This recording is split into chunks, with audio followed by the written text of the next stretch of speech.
Chairs అన్ని చోట్ల ఉంటాయి. ఇళ్లల్లో, ఆఫీసుల్లో, స్కూళ్లలో మరియు హాస్పిటల్స్లో. కొన్ని చైర్స్ సాఫ్ట్గా ఉంటాయి, కొన్నిటికి వీల్స్ ఉంటాయి, కొన్ని చిన్నగా ఉంటాయి మరియు కొన్ని చాలా డిఫరెంట్గా డిజైన్ చేయబడతాయి. కానీ ఎందుకు ఒకే ఒక్క కుర్చీ అందరి అవసరాలకు ఎందుకు పనిచేయదు? ఈ ఐడియాని మిస్టర్ శర్మ గారి ఫ్యామిలీ ఎక్స్పీరియన్స్ చేసిన ఒక ఎగ్జాంపుల్ ద్వారా మనం అర్థం చేసుకుందాం. ఒక రాత్రి మిస్టర్ శర్మ మరియు ఆయన ఫ్యామిలీ కలిసి డిన్నర్ చేయడానికి కూర్చున్నారు. ప్రతి ఫ్యామిలీలాగే రోజువారీ చిన్న చిన్న సమస్యలకు వారు అలవాటు పడిపోయారు. కానీ ఆ రాత్రి వారు ఆ సమస్యలను గమనించడం మొదలుపెట్టారు. ఈ కుర్చీలు చాలా పాతబడిపోయాయి. అవును, చాలా అన్కంఫర్టబుల్గా కూడా ఉన్నాయి. నాకు కూడా చాలా రోజుల నుండి అదే అనిపిస్తుంది. మరి రేపు కొత్తవి కొందామా? కంఫర్టబుల్గా ఉండేవి మరియు ఇంటికి మ్యాచ్ అయ్యేవి కొందాం. కరెక్ట్. ఈసారి మంచి కుర్చీలు కొందాం. ఫ్యామిలీకి కేవలం అందంగా మరియు కంఫర్టబుల్గా ఉండే కుర్చీలు మాత్రమే కావాలని అనిపించింది. కానీ మరుసటి రోజు వారు ఒక చాలా ఇంపార్టెంట్ విషయాన్ని కనుగొన్నారు. మరుసటి రోజు మిస్టర్ శర్మ, రియా, ఆర్తి మరియు ఆరవ్ ఒక ఫర్నిచర్ షోరూంకి వెళ్లారు. వెల్కమ్. మీకేం కావాలో చూస్తూ ఉండండి, నేను ఇప్పుడే వస్తాను. ఫ్యామిలీ వేర్వేరు కుర్చీలను ఎక్స్ప్లోర్ చేయడం మొదలుపెట్టారు. మొదట్లో వారు కేవలం అపియరెన్స్ మరియు కంఫర్ట్ మాత్రమే చూశారు. ఫ్యామిలీకి నచ్చిన కుర్చీలు చివరకు దొరికాయి. అవి వారికి చాలా అందంగా కనిపించాయి. వారి ఇంటి ఐస్థెటిక్స్కి అవి మ్యాచ్ అయ్యాయి మరియు కంఫర్టబుల్గా కూడా ఉన్నాయి. ఇవి పర్ఫెక్ట్గా ఉన్నాయి మరియు చాలా కంఫర్టబుల్గా కూడా ఉన్నాయి. ఇవి చాలా పాపులర్. కానీ అప్పుడు షాప్ కీపర్ ఒక విషయాన్ని గమనించాడు. రియాకి వారు సెలెక్ట్ చేసిన కుర్చీలు నచ్చాయి, కానీ వాటిలో కూర్చున్నప్పుడు ఆమె ఏదో వేరే విషయం గురించి ఆలోచించటం మొదలుపెట్టింది. ఏదో ఆలోచిస్తున్నట్టున్నారు. ఈ కుర్చీలు చాలా బాగున్నాయి, కానీ నా ఆఫీస్ వర్క్కి కూడా ఇవి పనిచేస్తాయా అని ఆలోచిస్తున్నాను. మీరు వర్క్ ఫ్రమ్ హోమ్ చేస్తారా? ఎస్, నాకు బాగా నెక్ పెయిన్ వస్తుంది. నా డెస్క్ చాలా పొడవుగా ఉండటం వల్ల దూరంగా ఉన్న వస్తువులని అందుకోవటం కష్టంగా ఉంటుంది. చాలా కాలంగా ఇబ్బందిగానే ఉంది. అయితే ఇది మీకు సరైన కుర్చీ కాకపోవచ్చు. ఇది ట్రై చెయ్యండి. ఓ వావ్, ఇది చాలా బెటర్గా అనిపిస్తుంది.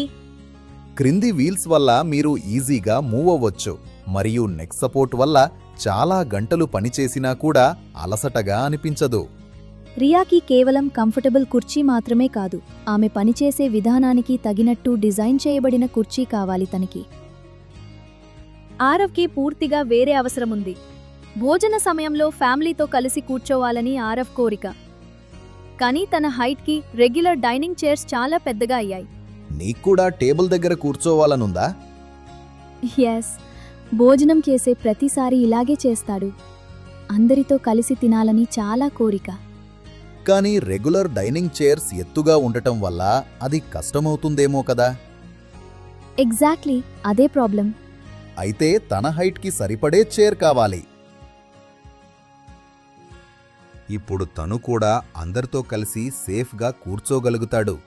ఆరవ్కి సరైన హైట్ ఉన్న చైర్ అవసరం, సేఫ్టీ అవసరం మరియు కంఫర్టబుల్ సపోర్ట్ అవసరం. మిస్టర్ శర్మ మరొక ప్రాబ్లం ఎదుర్కొంటున్నారు. ఆయన రోజంతా క్రచెస్ ఉపయోగించడం వల్ల చాలా అలసటగా ఉంటుందట మరియు నెమ్మదిగా ఆయన చేతులు మరియు భుజాలు నొప్పి పెట్టడం మొదలుపెట్టాయి. మీరు రోజంతా క్రచెస్ వాడతారా? అవును. మరి అది చాలా అలసటగా ఉంటుంది కదా. అవును, చాలా అలసటగా ఉంటుంది. కొన్నిసార్లు నొప్పి కూడా వేస్తుంది. అయితే మీరు సులభంగా మూవ్ అవ్వడానికి హెల్ప్ చేసేది కావాలేమో.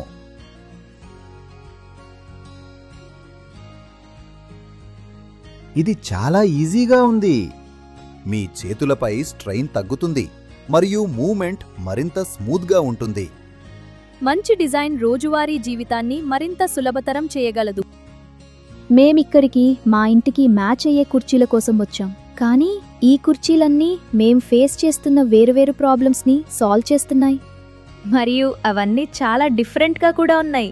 కానీ అవన్నీ కుర్చీలే. ప్రోడక్ట్ ఒక్కటే, డిఫరెంట్ యూజర్స్కి డిఫరెంట్ చైర్స్. అందుకే ఆ యూజర్ అవసరాన్ని దృష్టిలో పెట్టుకొని ఆ చైర్ యొక్క డిజైన్ని మారుస్తారు. ఒకే ప్రోడక్ట్ని వేర్వేరు వ్యక్తులు ఉపయోగించినప్పుడు ఆ ప్రోడక్ట్ యొక్క అవసరం మారిపోవచ్చు.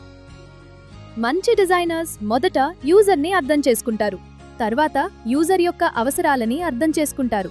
ఆ తర్వాత ఏ డిజైన్ యొక్క డీటెయిల్స్ లేదా ఫీచర్స్ ఆ అవసరాలకు సహాయపడతాయో వారు డిసైడ్ చేస్తారు, మరియు చివరకు ఒక ప్రోడక్ట్ని తయారు చేస్తారు.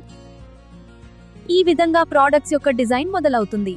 ఒక ప్రోడక్ట్ని డిజైన్ చేయటానికి నేను ఏం తయారు చేయాలి అని అడగడం కాదు, నేను ఎవరి కోసం ఈ ప్రోడక్ట్ని డిజైన్ చేస్తున్నాను అని అడగడం ద్వారా మీ ప్రయాణం మొదలవుతుంది.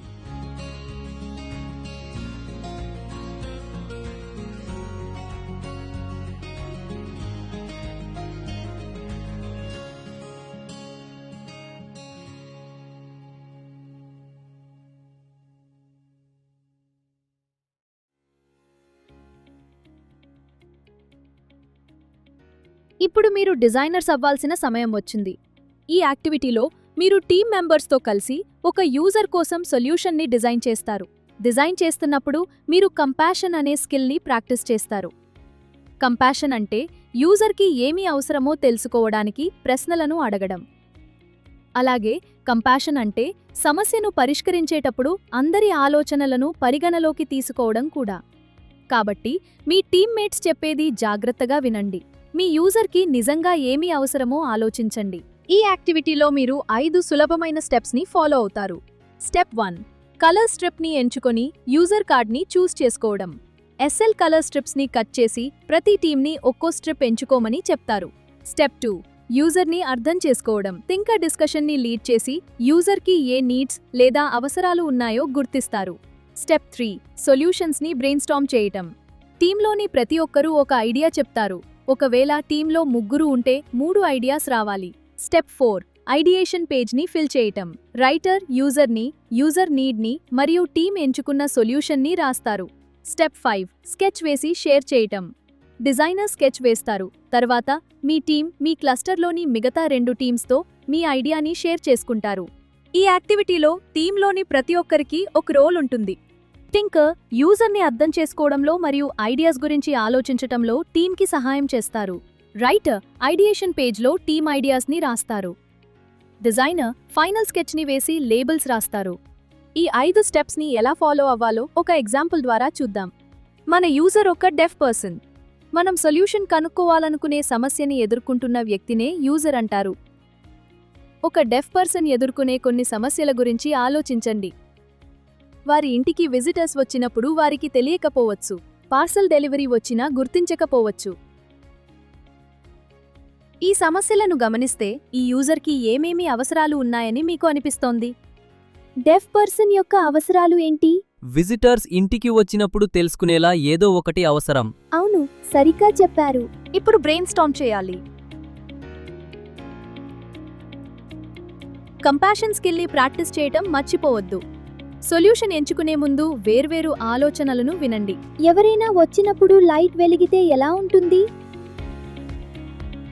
ఫోన్కి నోటిఫికేషన్ వస్తే ఎలా ఉంటుంది? రిస్ట్ బ్యాండ్కి వైబ్రేషన్ వస్తే ఎలా ఉంటుంది?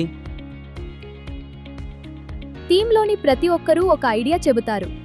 తర్వాత యూజర్కి బాగా ఉపయోగపడే ఐడియాని టీం కలిసి ఎంచుకుంటుంది. ఇప్పుడు రైటర్ ఐడియేషన్ పేజ్ని పూర్తి చేస్తాడు. యూజర్ని రాయండి, యూజర్ నీడ్ని రాయండి. తర్వాత టీం ఎంచుకున్న సొల్యూషన్ని రాయండి. తర్వాత డిజైనర్ స్కెచ్ వేస్తాడు. సొల్యూషన్ని గీసి అది ఎలా పనిచేస్తుందో చూపించటానికి లేబుల్స్ పెట్టండి. మీ స్కెచ్ పర్ఫెక్ట్గా ఉండాల్సిన అవసరం లేదు. మీ ఐడియా స్పష్టంగా అర్థమయ్యేలా ఉంటే చాలు. డిజైనర్ ప్రాసెస్ని గుర్తుంచుకోండి. మొదట యూజర్ని అర్థం చేసుకోండి. తర్వాత యూజర్ నీడ్ని గుర్తించండి. ఆ తర్వాత సొల్యూషన్స్ గురించి ఆలోచించండి. మీ ఐడియాస్ని రాయండి. చివరగా మీ డిజైన్ని తయారు చేసి షేర్ చేయండి. మనం ప్రశ్నలు అడిగి వేర్వేరు ఆలోచనలను పరిగణలోకి తీసుకున్నప్పుడు కంపాషన్ని ప్రాక్టీస్ చేస్తున్నట్టే. ఇప్పుడు మీ వంతు. డిజైనర్స్ మీ డిజైన్ని ప్రారంభించండి. All the best.